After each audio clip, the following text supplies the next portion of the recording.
হর্ষবর্ধন গোবর্ধনকে নিয়ে শিবরামের আরেকটা মজার গল্প।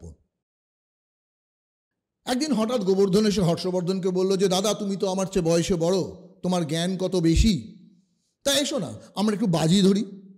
হর্ষবর্ধন বলল, বাজি ধরবো? কি ব্যাপারটা কীরকম?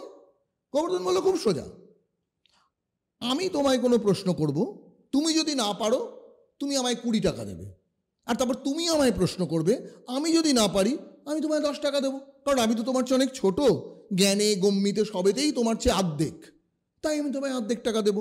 বলো রাজি আছো? হর্ষবর্ধন এক কথায় রাজি, কারণ হর্ষবর্ধন ভালো করে জানে গোবর্ধন প্রায় কিছুই জানে না। তো খেলা শুরু হলো।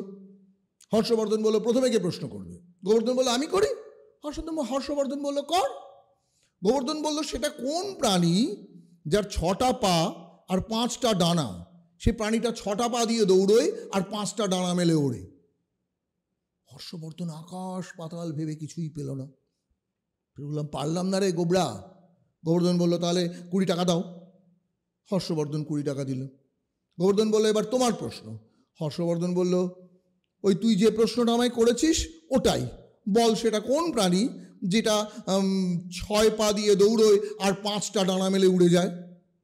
গোবর্ধন বলল, আমিও জানি না, এই নাও তোমার 10 টাকা।